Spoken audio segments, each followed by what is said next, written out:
was born on the 15th of September, 1890, to a wealthy upper-class family in Devonshire, England. As the youngest of 3 children, I had quite a happy childhood.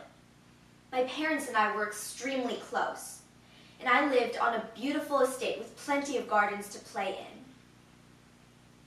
As a child, I had quite an exceptional imagination and curiosity, which I would continue to grow and maintain for the rest of my life. One of the biggest parts of my early years was reading. In truth, my mother had decided that I shouldn't learn to read till I was 8. But by age 4, I had already taught myself how to read and started spending much of my time with my nose deep in a book. As much as I loved reading, I loved writing even more. When I was 10, I wrote my first poem, titled The Cowslip. But only a year after writing The Cowslip, tragedy struck. My father died of heart attack. It was a blow that I considered the end of my childhood. After the sudden death of my father, I went to school for a few years to finish my education. Then, I met a man named Archibald, whom I married, against the wishes of my mother. This would turn out to be the worst decision of my life. In 1914, World War I came. Archibald went to serve in the army, and I became a nurse to help the wounded soldiers. I was put in charge of a dispatch of Belgian soldiers.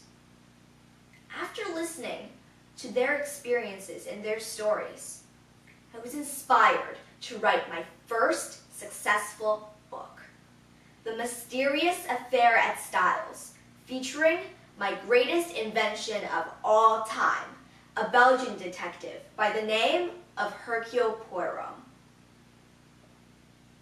Borrowing background and true facts from the Belgian refugees, I was able to compile an intriguing and realistic mystery that was finally published in 1920. Meanwhile, as I began my writing career, I had settled nicely into family life and had given birth to my only daughter, Rosalind.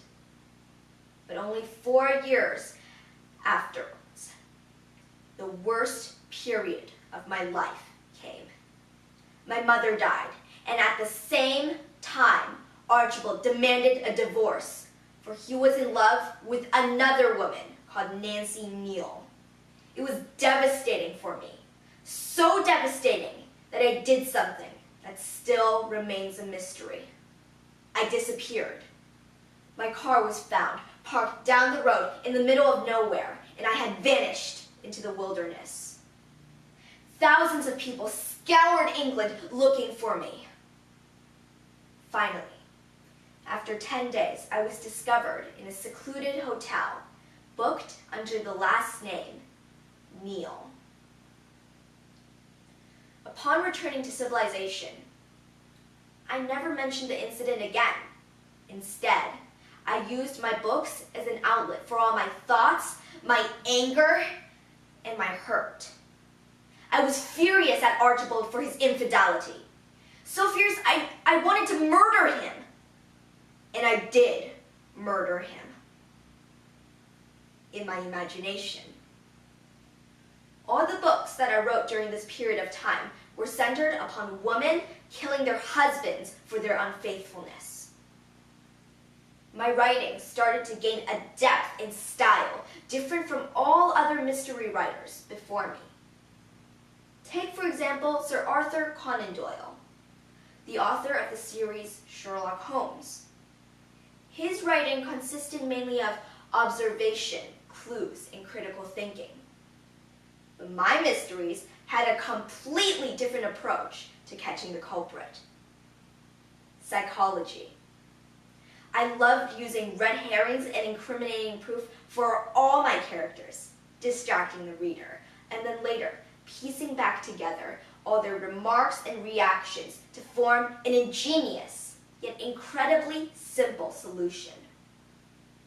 You can see all the twists and turns I use in my most popular book, The Murder on the Orient Express, which remains a bestseller to this day. Later, as I was traveling the world and looking for inspiration, I met an archaeologist in Egypt, and we married. This time, though, the marriage lasted me the rest of my life. I continued my writing career successfully till I died at the age of 85. But even after my death, my books outlived me and continued to influence the world. And besides the Bible and Shakespeare, my books are the most widely read on the globe. So the next time you go to the library, you can search up my books to read for yourself. That is, if you can figure out, who am I?